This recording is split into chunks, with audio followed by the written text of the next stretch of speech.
TIRA kama taasisi ya serikali makao yake makuu yako pale Dodoma, na tunazo ofisi nyingine ndogo mbili, ipo pale Zanzibar pamoja na Dar es Salaam.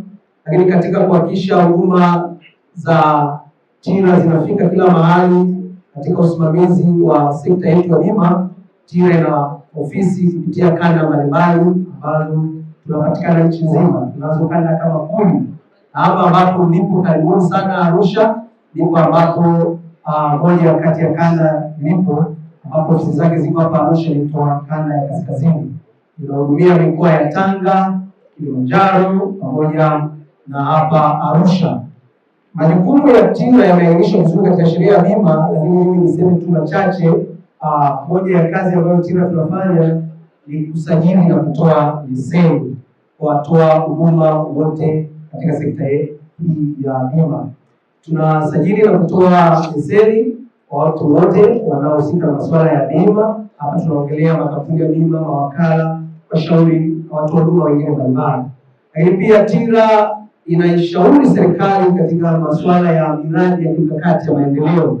Hapa ndipo ambapo tunaweza kujitokeza katika kutoa ushauri wa kitaalamu katika kuikinga hii miradi ambayo inatumia fedha nyingi sana. Lakini pia TIRA tunashughulikia malalamiko. Juzi katika taarifa tumeonekana ni moja kati ya taasisi ambayo inafanya vizuri katika swala la kushughulikia malalamiko, na hili tumekwenda sambamba kabisa katika kuhakikisha tunaenda na kasi ya Mheshimiwa Rais wetu wa Jamhuri ya Muungano, kuwasikiliza wananchi na kuweza kuwatatulia kero zao mbalimbali. TIRA tumekuwa tukifanya vizuri sana, naomba tuwapigie jamani taasisi hii makofi. Tumeendelea kufanya vizuri na malalamiko yanapotufikia yanashughulikiwa kwa wakati kupitia miongozo ambayo TIRA tunaiandaa. Kwa watu wa huduma wetu wanafanya vizuri sana. Lakini tumekuwa na mafanikio makubwa kama taasisi ya TIRA. Moja ya mafanikio kwa sasa hivi, kuna sheria ambayo imeendelea kupitishwa na imefanya vizuri, sheria ya bima ya afya kwa wote ambayo imepitishwa na Mheshimiwa Rais wa Jamhuri ya Muungano wa Tanzania, sheria ya bima ya afya kwa wote mwaka 2023, na imeanza kufanya kazi kwa namna ya kuwafikia wananchi, hasa wale wa kipato cha chini kabisa, waweze kupata huduma za bima ya afya. Na hapa ndipo ambapo Mheshimiwa Rais ameleta tabasamu kwa Tanzania kwa kutoa fursa hiyo. Kwa hiyo kupitia hapo tunaona jinsi ambavyo taasisi yetu imekuwa ikifanya vizuri.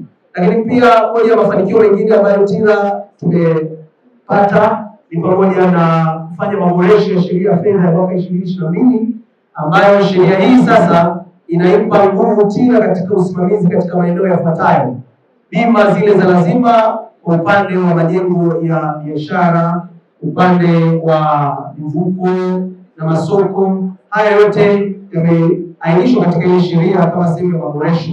Lakini tunajivunia kupitia taasisi yetu ya TIRA, na sisi kama wadau hapa, kuna ongezeko katika pato la taifa.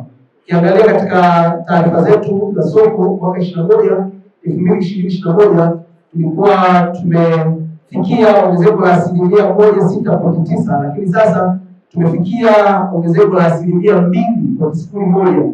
Haya ni mafanikio makubwa ukilinganisha na nchi za ukanda wa Mashariki.